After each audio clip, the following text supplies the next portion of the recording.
Hey folks, what's going on? My name's Gray, you're watching Consoletronix, and today it gives me great pleasure to present to you my 150th video here on YouTube. And to celebrate this milestone, I bring to you my long-awaited Megadrive vs Super Nintendo fight to the death.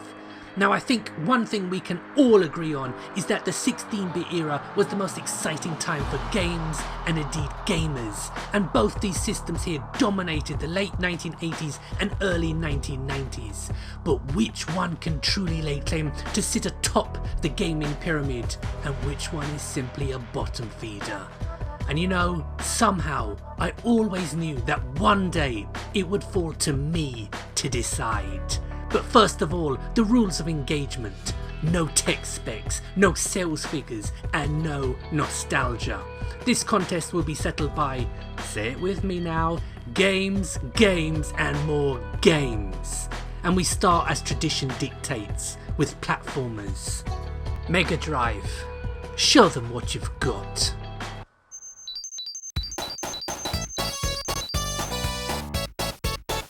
If, like me, you're old enough to remember Sonic 2's day, this game's worldwide launch, then chances are you also got caught up in the unprecedented hype surrounding the follow-up to the critically acclaimed original.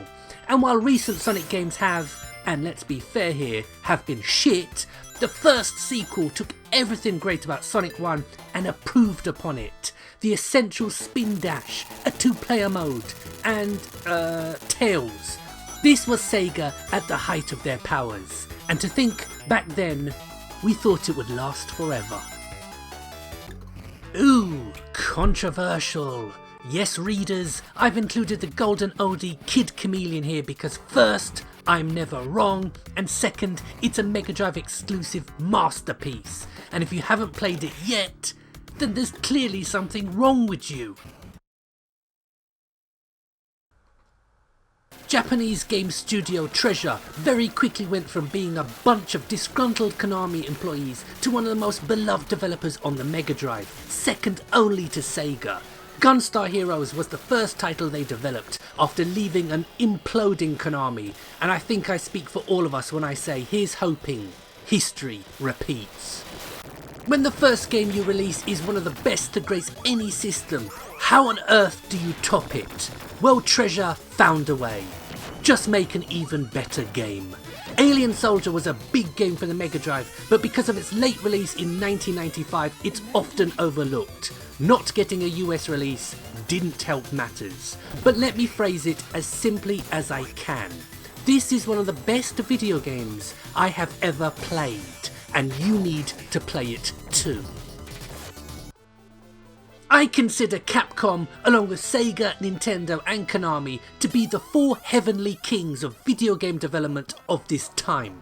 This arcade classic plays very well indeed, and graphically really showed that the Mega Drive / Genesis was a true step up over what had come before. Test 1, 2. Sega. Another game which is criminally overlooked for reasons I can't fathom. Comix Zone does what most gamers both then and now say they wanted. Something different yet insanely enjoyable. So if you haven't played it yet, put that right. It's brilliant. Well, either that lineup of games got me really excited, or someone just stuck a cricket bat in my pocket. What's that, Super Nintendo? You weren't impressed? You think you can do better? Well then, the stage is yours.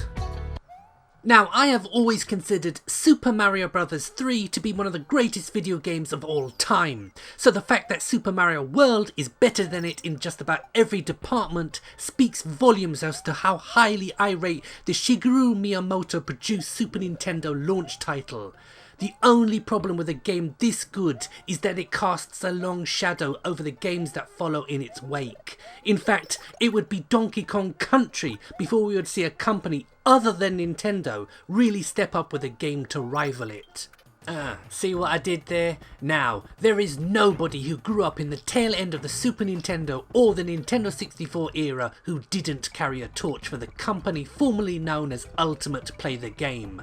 rare. I don't know how they went from NES titles like Battletoads to being given one of Nintendo's crown jewels, but their legacy lives on in the games they left behind. It's back to Transylvania we trot once more as the Castlevania franchise sheds its 8-bit image and slips into its prettiest 16-bit dress. Like Mario World, this is a very early title released on the SNES, but it's no mutton dressed as lamb, as it's still one of the best games in the series. I'm beginning to sound like a broken record. In my NES vs Master System video, I also talked about Castlevania and Mega Man, but here I am again, talking about Castlevania and Mega Man. Mega Man X is the first game in the franchise I ever played, and it holds up surprisingly well against anything being produced today. What a game. The fact that virtually all of Nintendo's first-person titles of this era have been timeless classics really shows that one man's vision is what separates the good from the great. The man in question here is Hiroshi Yamauchi, and it's no surprise to me that since his retirement and subsequent passing, Nintendo have been shown to be rudderless. Surprise! Just because you've never heard of it doesn't mean it isn't one of the best games to have never left Japan. This game with its simple pick up and play mechanics will drive you to new heights of addiction. One man in Japan hasn't switched off his Super Famicom since 1994 for fear of losing his saved game. It's that good. Well, that threw the pigeon among the cats. But now we delve into a genre that came to prominence on 16 bits. The beat 'em up. Super Nintendo, show no mercy. As someone who was indoctrinated into the cult of Sega when Final Fight was released on the SNES, I don't mind telling you that my resolve was indeed tested as I saw a near arcade perfect conversion of one of my favourite coin-op brawlers being enjoyed by the enemy. The lack of two-player mode and strange omission of Guy are all that stops this from being damn near perfect. Known in the States as Peacekeepers, this is in fact the third instalment of a trilogy of top quality scrolling beat-em-ups known as Rushing Beat, a series I hold in high esteem, and if you are anything like me, you will too. Games based on Tim Burton's follow-up to his 1989 breakout hit may not have been as well received as the original, but Batman Returns on the SNES is a hard-as-nails must-own scrolling fighter, so you know it had to be a Konami game. The Arthurian cycle of epic poems get a Golden Axe style arcade makeover courtesy of Capcom, and while many may turn their noses up at its hack and slash gameplay, this game is deeper than it looks. Top stuff. Another Capcom arcade brawler, another medieval quest to vanquish some evildoer. Almost forgotten by today's retro gamers, but if you give it a chance, it will reward you well.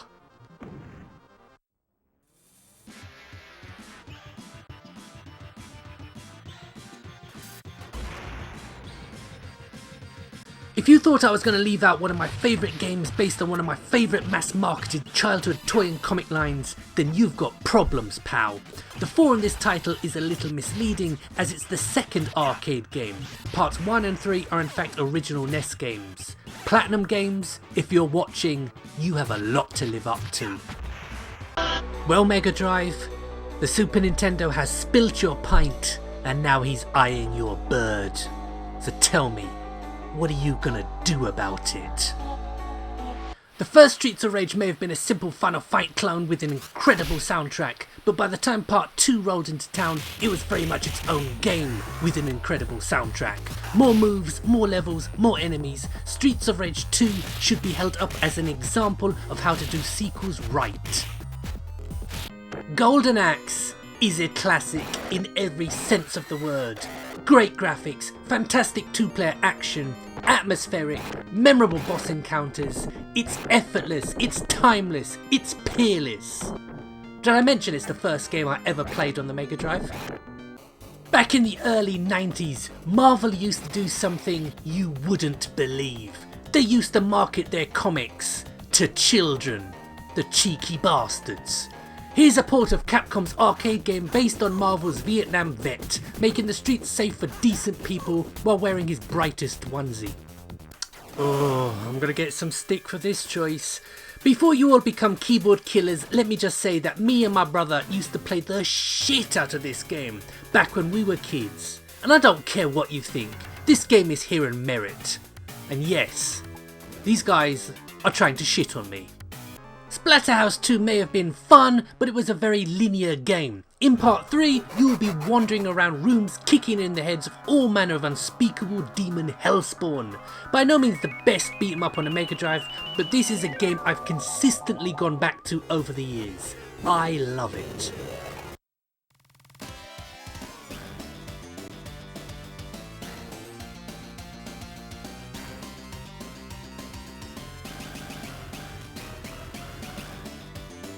I believe I mentioned something about loving Teenage Mutant Ninja Turtles 4 on the SNES. Well, here it is again on the Mega Drive, under the moniker Hyperstone Heist.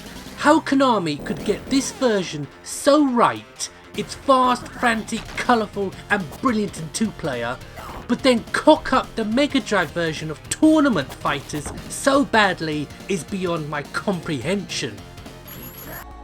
Well, we may have reached the midpoint of this video, but we have no time to break out the halftime oranges, as now we go intergalactic, with a category close to my heart, shoot 'em ups. Mega Drive, come out blasting. The fourth installment of Technosoft's legendary Thunder Force series pushed the limits of the Mega Drive's hardware. The graphics are big and detailed, the music is fittingly epic, and the challenge will test even veteran shooter fans. A must own. If you are easily flustered and frustrated by games, then Darius 2 is not for you. If you are the type who rises to challenges and won't stop until you make games bend to your will, then Darius 2 on Mega Drive will be a worthy opponent. Soldice, Soldias. I may not know how to pronounce it, but one thing I do know is that this is a stonking shoot 'em up that doesn't get the recognition it deserves. This is Truxton, or to give it its real name, Tatsujin, and it proves that you don't have to reinvent the wheel to craft a great shoot 'em up. Just give us the tools and we'll handle the rest. This one may have fans of the genre scratching their head, but take it from me, this is a diamond in the rough.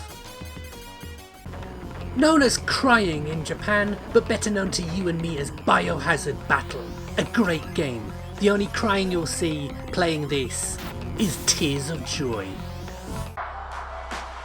Well, Sega's arcade heritage certainly shone through in this category. So Super Nintendo, you ready for Blast Off?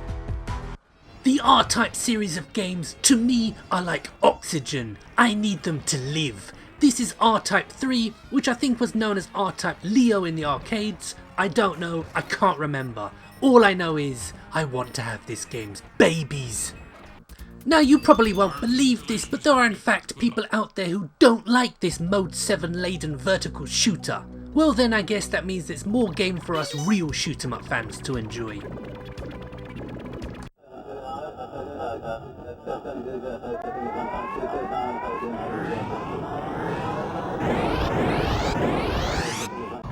Seen as something of a novelty game when released, Starwing or Star Fox depending where you are in the world, because of the fuss made about the FX chip, which was all quickly forgotten about, but Fox McCloud's maiden game still stands tall as one of the best on the SNES. Super Aleste is one of those games that you simply have to play. You just do not get a sense of how much fun it is unless you play it yourself. So go do that. There are fun shoot 'em ups, and there are challenging shoot 'em ups. Then there's Gradius. I have seen grown men reduced to tears by this legendary series from Konami. If ever there was a game that separated the men from the boys, this is it. Super Earth Defense Force may not look like anything extra special, but believe me, this game has that unexplainable addictive quality that will keep you coming back for more. Great game. Alright now, settle down. Mega Drive, SNES, gather round. The next category is one-on-one fighting games. But first, I have good news and bad news. The bad news is, there is no good news. because for this round I am excluding all SNK ports, as neither of you two did any of them any justice. So Super Nintendo, what do you bring into the scuffle? The true mark of greatness for a video game developer is to be able to step out of your comfort zone and show you can turn your hand to any genre. When Rare released Killer Instinct, I thought they were crazy to step into the Street Fighter Mortal Kombat dominated market. But damn if they didn't bloody the nose of their more illustrious competitors with a fantastic game. It's Street Fighter 2 Turbo. What? You want more? I just told you, it's Street Fighter 2 Turbo. The closest thing we're gonna see to perfection in 16 bits. The Godzilla franchise may not have the best of reputations as far as video games are concerned, but Godzilla Kaiju Daikessen on the SNES is one game that bucks that trend by being one of the best fighting games I have played in years. You see, this is why I fucks with retro. Before making this video, I had never heard of this game. Now I won't stop telling people how friggin' great it is. I don't know if it's based on an anime or what, all I know is I love it. My love of giant robots is well documented, but I only have a passing interest in the sprawling space opera that is Gundam. But bloody hell, I'm including this game because it's incredible. I swear, my original shortlist of games for this category has gone out the window. Where have all these games been hiding all these years? Teenage Mutant Ninja Turtles were just one of many licenses that Konami held at this time, but this is the only instance I can think of off the top of my head of them doing a one-on-one fighting game with one. Have any of you guys seen the movie Twins, where everything great and wonderful went into Arnold Schwarzenegger and all the shit went into Danny DeVito? That's the situation we find with the Super Nintendo and Megadrive versions of Tournament Fighters. Very, very impressive. What's that, Megadrive? The Genesis does what Nintendo don't? Well then, let battle be joined.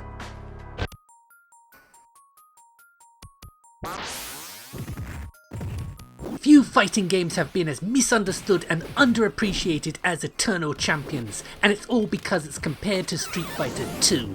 But Eternal Champions is a more tactical fighter than many of the more common button bashers, and plays more like King of Fighters than Capcom's beat 'em up. This is a game you need to revisit. By the time Super Street Fighter 2 rolled around the corner, most of us were casting our glances towards the next generation of 32-bit consoles, but I did pick it up on a Mega Drive as it looked incredible and played even better. Well worth picking up. I may not be all that familiar with the once hugely popular anime and manga that this is based on, but when I heard that Treasure's name was attached to it, I knew it would be something special, and I wasn't disappointed. Great graphics and gameplay with that trademark Treasure magic. And we go from an anime I don't know much about to one I could write the definitive guide to. It's Dragon Ball Z. And yes, I know the SNES had dozens of them, but all a Mega Drive had was this one fighting game set during the Boo saga, but makes up for that by being better than all the SNES efforts put together.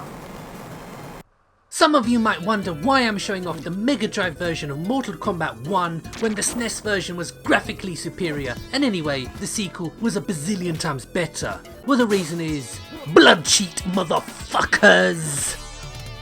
You know, it makes me laugh sometimes how many so-called retro YouTubers' knowledge of retro seems to stop at December 31st, 1992 and are completely oblivious to some of the best 16-bit games released after that date. Take Weapon Lord here for example, a fantastic fighting game also on SNES but completely forgotten by everyone but me it seems.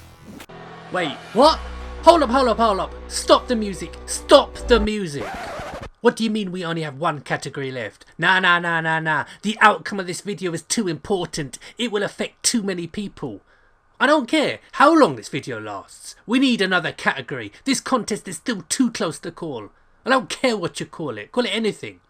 Psh, fine. Mega Drive, if you have any more aces up your sleeve, now's the time to use them. When Nintendo's exclusivity contract with Konami expired, the Tokyo-based developer wasted no time in getting ports of its most popular franchises onto Sega's 16-bit. This is Contra Hard Corps, and I cannot stress enough how much of an essential purchase this game is. Shinobi 3 sees Sega's Ninja Master return to do what revenge-seeking ninjas do best, in this truly brilliant action title that makes Revenge of Shinobi look past its sell-by date. I've never been all that keen on so-called high fantasy, so it was a good few years later when I finally tried ALISIA, DRAGOON and discovered just what a great game I had been missing out on.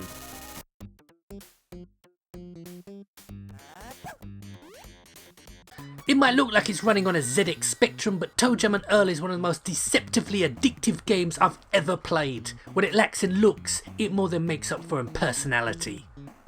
Long before Electronic Arts' name was dragged through the mud, they were responsible for one of the greatest racing games of all time, Road Rash 2, which included many of the features that were strangely absent from the original. The shape of things to come perhaps? Am I right, viewers? Another game in the growing list that have been overlooked despite being one of the Megadrive's standout games. For the love of God, you have to play this game. Well, Megadrive, you just raised the stakes. So Super Nintendo, I know we haven't always seen eye to eye, but over the course of this video you have earned my respect. Now get out there and give it everything you've got. The best run and gun game of all time just got better. This was known in the UK as Super Probotector and was a Super Nintendo launch title over here, but considering that launch was the summer of 1992, most of us had played it on import years before. How anyone had the bottle to stand up in front of everyone and propose this game is beyond me. The fact that the company responsible is DMA Design, who a couple of years later would develop the first Grand Theft Auto games, is also baffling. But what I find hardest to believe is the fact that no matter how hard I try, I can't stop playing it. It's so good. It's hard to picture a time in gaming when this game didn't exist. It's arguably had a bigger impact and been more often imitated than the Mario Brothers platformers. This is a video game that I have never grown tired of playing, and probably never will. A collaboration between Nintendo and Square was always going to be something special, but unfortunately something we have yet to discover went on behind the scenes, which resulted in no follow-up games. I suppose in many ways it's fitting that the Super Nintendo's launch as the fresh-faced new console had Super Mario World, and then had the even better unofficial sequel Yoshi's Island released in its twilight years, just to show the old SNES could still boogie with the best of them. An oldie, I know, but this weird Japanesey scrolling classic in the Goemon franchise holds up very well, and if you haven't played it yet, you're missing out on something special. Weird, but special. Okay, I've locked the windows and barricaded the doors, so there's going to be no interruptions. Because this is it, the final round. Super Nintendo, Sega Mega Drive, Touch Glass. It's RPGs we're checking out. Super Nintendo, it's the moment you've been waiting for. The big problem with RPGs is there is a stigma attached that they're all the same. Now allow me to deconstruct that slanderous fallacy and showcase to you some of the must-play games in this rich and varied genre. And we start with Chrono Trigger, a time-hopping epic blessed with Akira Toriyama character designs. Also available on PS1 in a double pack with Final Fantasy IV, so you really have no excuse not to get yourself a copy. There were a number of annoyances of playing video games in the 90s if you lived in Europe, such as playing games at 50Hz and waiting an age for the latest games to finally darken our shops, but at least we could always rely on Zelda games being awesome, and Zelda 3 Link to the Past may just be the greatest Zelda game of them all. A brilliant role-playing game on SNES that got a UK release? Surely you jest. Yes, believe it or not, us forgotten gamers of the old world got to share in the magnificence of Secret of Mana, a sequel to a Game Boy classic. I had sleepless nights agonizing over whether to include TERRANIGMA in this list or one of my personal favourite RPG franchises, Breath of Fire. I chose the former as, although it pains me to say it, TERRANIGMA is the much better game. One of the very few RPGs that got a European release, but no US one. Known wrongly as Final Fantasy III in the States, the 6th installment of Square's legendary series has long been in the shadow of Part 7, but make no mistake, this is a brilliant game in its own right and has a storyline just as gripping and moving as Clouds and Company.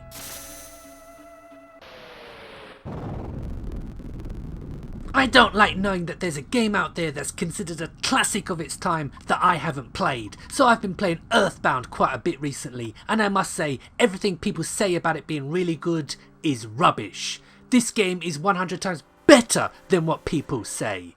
It's unbelievable.